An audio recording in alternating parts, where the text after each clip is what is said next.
Marching into the racecourse. Butterflies. Heavy pressure.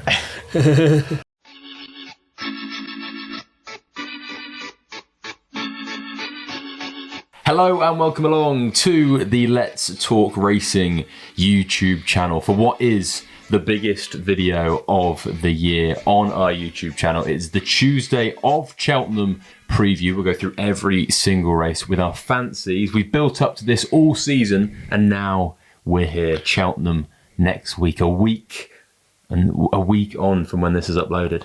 I know, it's going to be some buzz. I've been hyping myself up all day. We've been playing the Europa Conference League tune.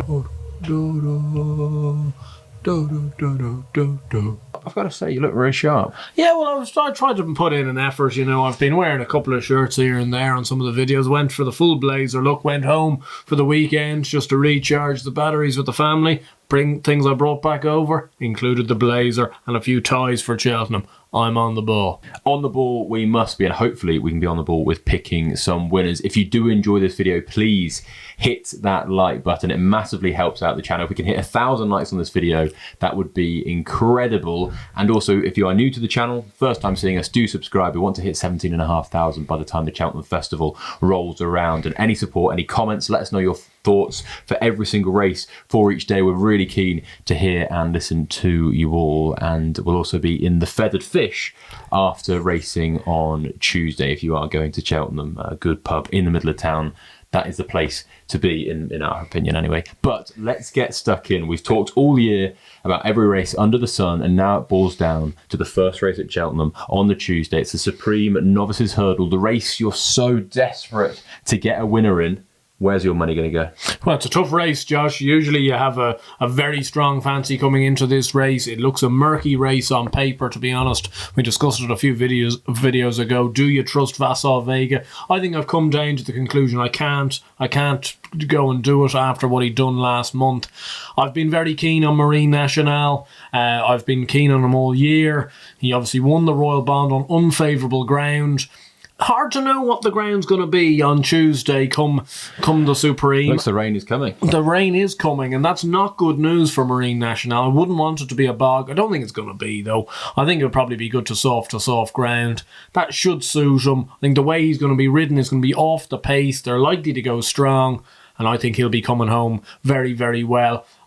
High Definition, as bizarre as it sounds, because when it was announced he was going to Joseph O'Brien and he was going hurdling, I'd have given him absolutely no chance of turning into anything. I wouldn't put anyone off having a few quid on him each way. He'd have been my saver in the race, but Marine Nationale definitely my main fancy. It's a really tricky one because Vassal Vega, from what he's done before, if you take the last run out of it, and it's really hard to do, he'd be an evens money favourite to win this race. Of course he would, yeah.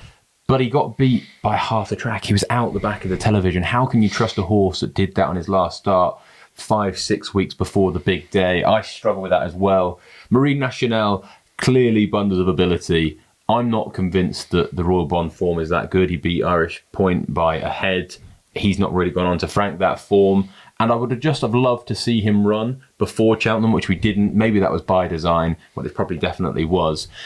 So then you're looking through the field. Ilite Tomp, I'd be disappointed if he was to win a Supreme. Tamuras, I don't think is going to be good enough. Ollie Murphy's, I think one of his two will run really well, might hit the frame, but I'm not sure they're good enough to win it. So the horse I'm coming down on, and maybe the rain isn't going to help him as well, is High Definition. I think that he was going well at Leopardstown when he came down. Obviously, he's got jumping quirks, but if you can put it all together, 12-1 I think is a big price, and I will be backing him at 12s each way in the Supreme. So 1.5 votes for High Definition and a good vote for Marine Nationale. I think so, yeah, and I just, as I say, at the start of the season, I'd have never backed High Definition in a fit for the race. I just thought the way he did it at Christmas time was very impressive in a maiden hurdle, and I think he's being underestimated. There we go. Moving on now to the Arkle, and this is a hot race. Now, I think at the start of the season, many expected John Bond to be here, many expected El Fabiolo, many expected Dysart Dynamo. They're all here, and they've all had interesting seasons. El Fabiolo's kind of gone from strength to strength. John Bond looked really good in the early part of the year, then was maybe dubious about his Warwick run. Calico's come out and won since, which I'm quite happy about. Not that I'm taking that as a good piece of form. And then you've got Dysart Dynamo, who probably benefit from the step down in trip. this is a good race. Where's your money going to go? Yeah, very good race. I'm just hoping that kind of all of them get round safe and sound, and we just see who's the better horse out of the top two. I do make it between the top two, personally speaking. I think they're clear. Why not Dysart Dynamo? Sorry. I just don't think he's going to get up the hill. I think you could run this race over 1.5 miles, and he's struggled to get up the hill, to be honest. He's a very interesting cog in the wheel of this race, because he's probably going to be tanking coming down the hill. Interesting to see how they ride the likes of John Bon and El Fabiolo in comparison to him.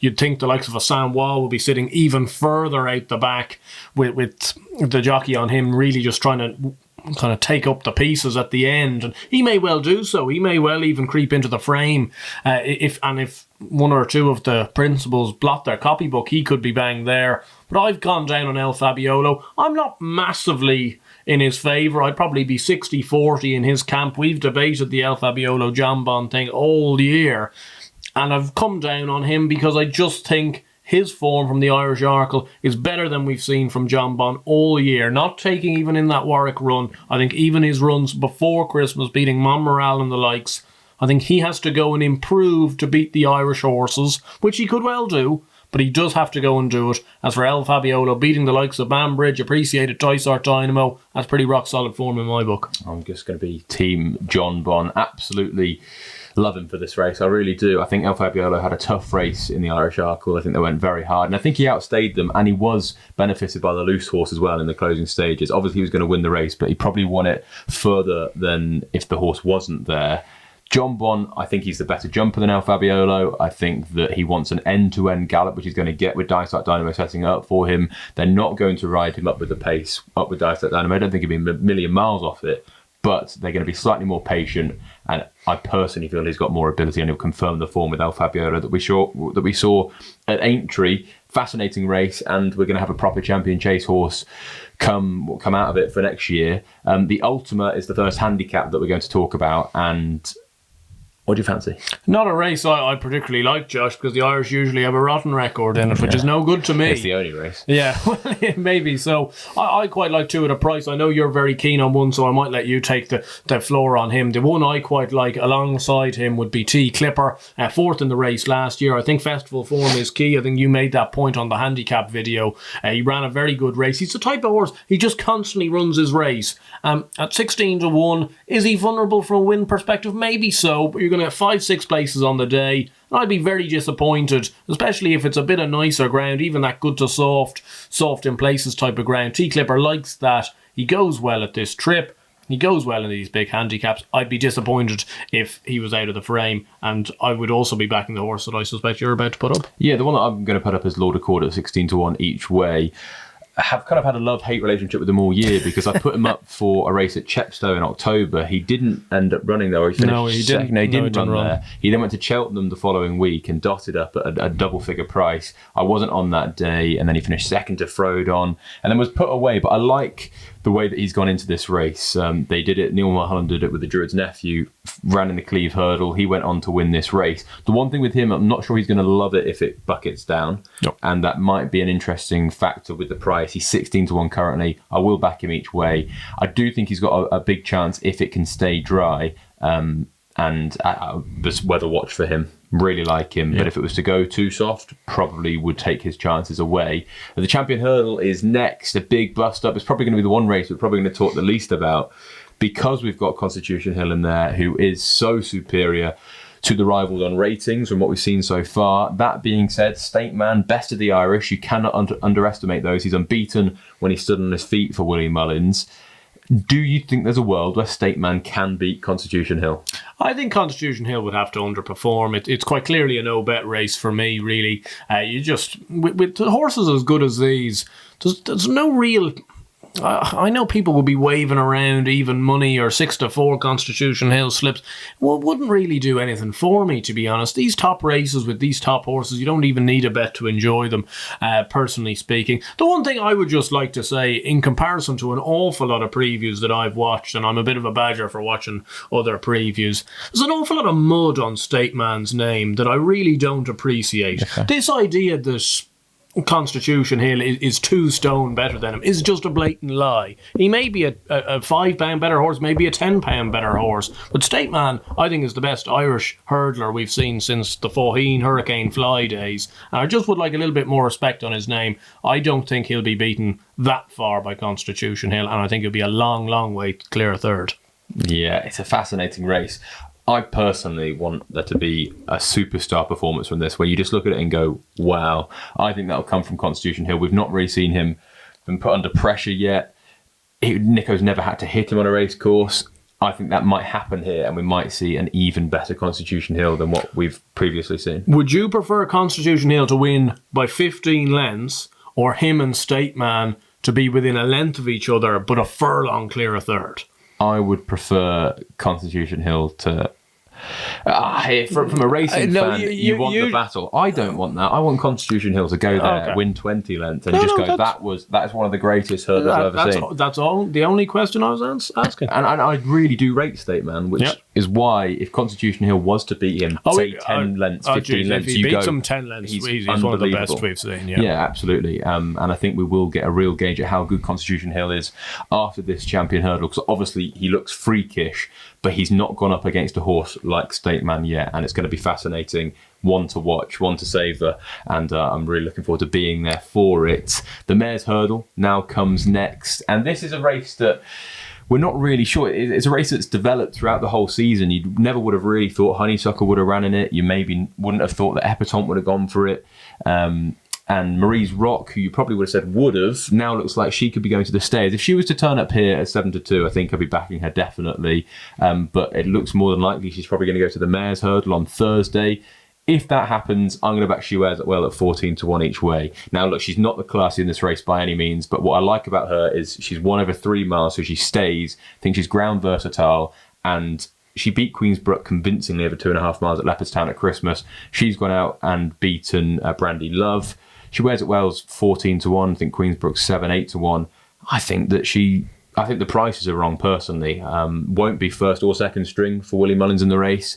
But what we've seen so far, she had a lofty reputation as a young horse. She had an injury setback, and it's just taken about a year to get her right. I think she's back where they think they had her before. And at 14-1, I think there is a bit of value each way. She could run into a place, but hopefully she goes one better. Yeah, she reminds me a little bit of Black Tears' profile going into the race a couple of years ago when she went and beat Concertista, just kind of slowly tipping away in grade 3, grade 2 races, having kind of come from winning a few handicaps and running well in handicaps. Yeah, no, I couldn't put you off it. Marie's Rock holds the key to this race for me, because I'll be backing her no matter what race she's in, whether it's this, the Mares' Hurdle, or the Stayers' Hurdle. And I like horses in the Stayers' Hurdle, but she's going to take some beating wherever she goes. I think she's top quality. If she doesn't turn up, I've just come around to the conclusion that Honeysuckle just wins this race. I rate State Man very, very highly. He won very easily in the Irish Champion Hurdle, but Honeysuckle, you'd swear this whole, she's regressed completely. I just don't buy it, to be honest. She's regressed maybe a little bit. She's not as good as she was when she won her first Champion Hurdle, yes, of course. But at the same stage, she probably wasn't at her best last season, and she beat Epatante 3 lengths easy in the Champion Hurdle, going away at the line. I see no world where Epatante reverses that form. I just cannot see it. And then with the other horses, is Honeysuckle not just a better horse than Brandy Love? Is Honeysuckle not just a better horse than Queensbrook? And even with your horse, She Wears It Well, is Honeysuckle, if she runs to anywhere near her best, is she not just better than these? And I think at 9-4, I think you could turn round, like if Marie's Rock isn't in the race, you could turn round at 9-4 and think, this is a snip. Do you think she's regressed at all this season? I think she's regressed a small bit, to the extent that she can't go and beat the likes of State Man, Constitution Hill. But State Man and Constitution Hill would win this race by a furlong. So, like, Epatante is second in the betting. Epatante has never beaten Honeysuckle. She's had enough tries, and I don't think she'll stay. Marie's Rock is the key, because I think she's a very classy mare, and she may be able to beat Honeysuckle. But other than that, I can't see any horse in the race that can. Where do you sit with Echoes in Rain? Oh, no, I couldn't be backing her in a fit. She's just a mare that infuriates me. I think she's a bit of a flat track horse, to be honest. I think she's a tough ride over 2.5 miles. I'll be very, very surprised if she won a Mares' Hurdle. She has the ability to get into the frame, definitely, but she's just too tricky, too complicated. And to be honest, I'd prefer to back your horse, She Wears It Well, instead. Fair to say we can write off echoes in rain. The Boodles now comes up next, and I'm really sweet on one in this, and it is the Charles Burns Biker. We've said it before in recent videos. Charles Burns is going to have a select amount of horses that come to the meeting, shoot first, run for Oscar. Biker is going to be one of those, and they're all going to have massive chances. He's 13-2. Ran an extremely eye-catching race when 3rd of 6 in the race. It has produced so many winners of this race in recent years. And what I think was interesting is I think he was backed into 6-4 at one point for that race. 6 runners, you have to finish in the first 2 to place, and he went out to 130, 4-1, and finished 3rd. I'm not sure that was the day. They had this in mind. Reasonable mark. I think 13-2 is a good price, and I think he's going to be ready for his life. Yeah, I suspect so. Look, it's very hard to get away from Charles Burns horses in these handicaps especially, but he's got 3 or 4 horses that will come over, all will have a chance. Look, I think we're just staring a gift horse in the mouth really with this Takao as favourite. He's 4-1, 9-2 best price I think in a couple of areas. Is he not just a very well handicapped horse? Like, you could make an argument he was the last off the bridle in the spring juvenile, turning in behind Gallimarceau. Mark Walsh didn't really move a muscle, and he's suddenly been beaten 10 lengths. He's been given 135. I see people up in arms on Twitter. He could be a 155 horse for all we know. Like, I just think if they didn't have the 2 fillies, surely Takao's running in the Triumph Hurdle, and he's probably a single figure price. I think even if he ran in the Triumph Hurdle based off what he's done so far, he'd probably be 4th in the betting. He'd be out of comfort zone. I'd back him out of comfort zone in the Triumph Hurdle. I wouldn't. Oh, well, I certainly would. I think he's much better than him, to be honest. And if that's the case, I think he's got a huge chance. Earlier on in the Antipost series we did earlier on in the year, I put up the Paul Nolan horse. At a big price. Who, look, he came 5th of 6 in the Nace race behind Biker. We've had a bit of an inside joke behind the camera on this horse, but Metamorpheus at 33-1. Look, I wouldn't be throwing the slip in the bin. I'm not topping up at 33-1. He's now currently 20-1. I think that's probably fair. Does he have an each-way chance? Maybe so. I think a strongly run race will suit him better, but he's going to have to improve of what he did. Well, what he showed for the Doyles before he went to Paul, he'd maybe have a squeak. He was bought with this race in mind. You have to remember Paul Nolan obviously won the first renewal of the Fred Winter back in 2005 with Dabaroon. Seahorse went close in the race last year. I wouldn't throw the slip in the bin. Is he my most confident pick of day one? No. No, I completely agree. I think he was very eye-catching that day, and he will come on for this. Clearly been bought with this race in mind. Let's move on to the National Hunt Chase, and I have just come down on the favourite here. I think Gaillard du Mesnil is just going to win. I think he's the best horse in the race. I think he's going to be ridden by Patrick and 6-5. Which of these horses do I think could win a 3-mile Grade 1 Novice Chase? I don't think any of the others can.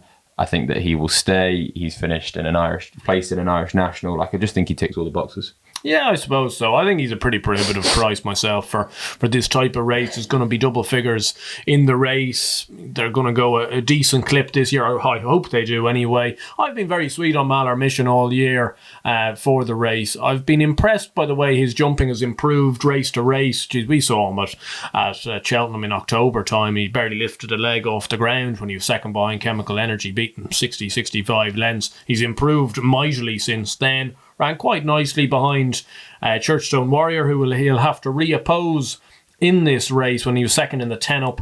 I think maybe if he hadn't fluffed the last, he'd have won that day. And I must say, I know I'm probably Barry O'Neill's biggest fan going around on YouTube. I need Barry to register his first win at the Cheltenham Festival this week, because looking at the rides he's booked for, I really do need him. Would you be disappointed if he didn't? I'd be disappointed if he didn't. Between the 3 that I like, between the National Hunt Chase, the Kim Muir and the Fox Hunters, I think Malar Mission's got a very fair each-way chance. Forsley. Yeah, I think Forsley is probably his best of the 3, personally speaking. That being said, he's on stump down in the Kim Muir, got a good chance. And do you not think, like, if you took Gaillard du Mesnil out of the race, I know you can't because he's obviously the favourite, he's got a massive chance, would you not give Malar Mission a good each-way chance? I'd give him an each-way chance. I just didn't like what I saw from him at Cheltenham in October. Was beaten comprehensively. I know it wasn't his showing and his best form, but I'm not sure. I'd have liked to have seen a much better performance there. I couldn't back Chemical Energy. I couldn't back Churchstone Warrior. I just think Gaillard du Mesnil in a different league. I agree. There we go. Now, if I had to pin you down to one horse on the Tuesday, or maybe 2, let's say a Nap and a Next Best, for the first day of the festival, what would it be and why? Well, I'm nothing if not traditional with the horses and the trainers that I'm following. I just think at the end of the day, 2 horses that I've been really sweet on all year, and I'm going to continue to be sweet on, is Marine Nationale in the Supreme. I think he's got a huge chance. I don't think it's a great race, personally speaking. I think the favourite's there to be got at. The rest of the field have questions to answer, and he's an unbeaten horse. And I do believe if he was probably trained by Nicky Henderson and he was 4 for 4 going into the Supreme and had maybe missed a couple of months, nobody would be having any issues. There's a little bit of kind of Barry Connellitis, I think, around the place. People don't know what to expect from these horses. I think he's got the winning of the race. And my second one was the horse I just mentioned there, Malheur Mission in the National Chase. I think he's as rock solid in each way bet as you're going to get on day one. I'd be really, really surprised and also very disappointed if he's not in the 3 in the National Chase. And if anything does happen to the favourite, which something can do, it's 3 miles 6, is a lot of fences, he'll be the one sweeping it up. My nap is John Bon at 13-8, and my next best will be She Wears It Well, I think, at 14-1 each way. Not sure she's going to win the race, but I think she'll run a massive race and be in the places. So She Wears It Well at 14s and John Bon at 13-8. We do hope you enjoyed episode 1 of our Cheltenham Festival previews, and you've got 3 more videos coming this week, as well as an LTR Plus live stream on Sunday evening. We do hope you enjoy, and we'll see you tomorrow at 9 AM for the Wednesday preview.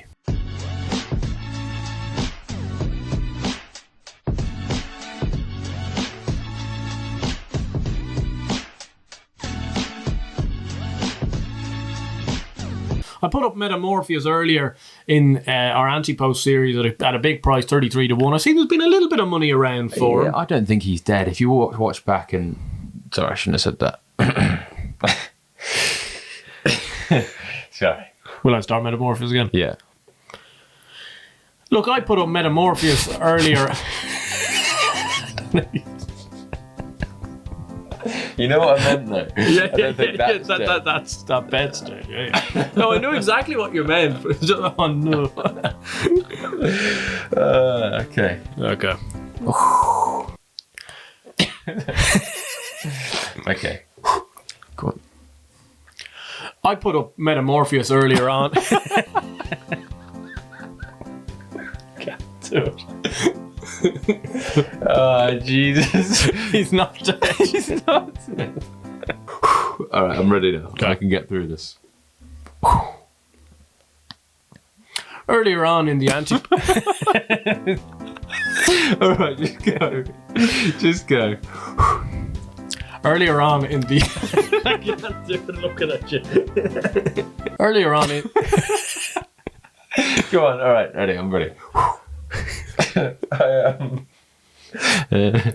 Don't look at me. Go on. So I think Takau's got a big chance, and earlier on in the anti-post series I thought Metamorphosis had a chance, and does he go? I'm gonna have to go out of the room. Alright, come on. Okay. It's when I say his name. I'll say the Paul Nolan horse. Okay. In the anti-post series, I can't look at myself. My eyes are watering. Okay. Okay. Let's go.